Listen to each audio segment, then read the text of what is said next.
Craig, give us your reaction then. A tough day at the office and a 5-1 defeat against Hyde United.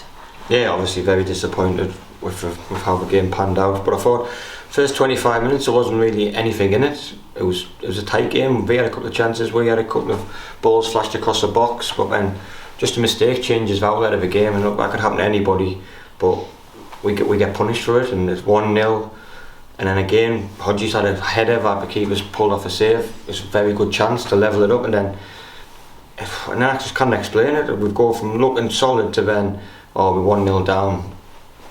We lose our shape, we don't get close to people. We're watching, like what I said to the lads in the dressing room, I felt like we've then gone back to watching our mates go and try and win a tackle or try and beat up someone. You stand and watch them.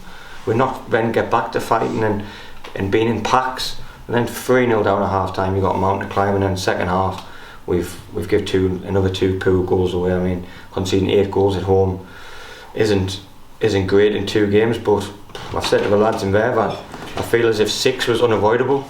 I feel 6 was very unavoidable, like the mistakes over the last 2 games, and it deflates people more than conceding a normal goal.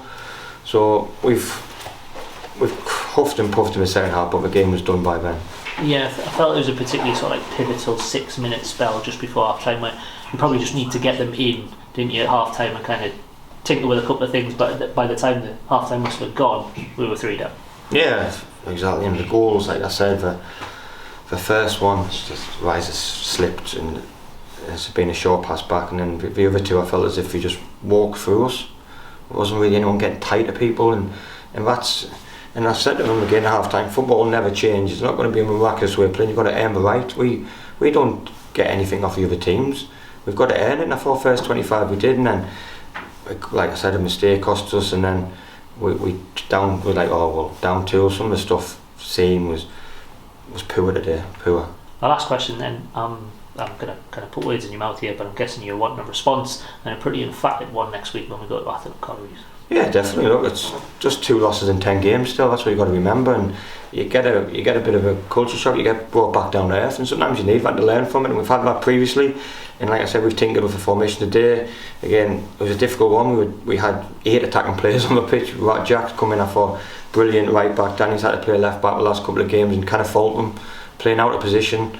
And we've got a threadbare squad today with injuries that we picked up Thursday, some suspensions that we've picked up. So we need to get players in. We obviously lost Will Jenkins back to South Shields, which was a big blow for us. But we need to try and get players back in. We're always on the phone. We trying our best, but now we definitely need to now. There's nothing else we can do. We need 2-3 players in, and that's the way it's going to be. Maybe this is the point in the season where you get a couple in, like what Fenton John's done previously, Will Jenkins done, Sam Hodgson done, and it gives people a lift, gets a bit of energy, and then means that you get a little bit more out of the players, get a bit of a response. So look, we will go to Atherton, we will get a response. We've lost 1 game of football. I know the scoreline's not great, especially at home, but it's 1 game we've lost, and it's only 2 in 10, so we've got to start that run again. And Atherton Collieries, if you don't turn up and put a shift in with 11 men after, you get beat. So it's probably the best game for me to see what we're about next Saturday.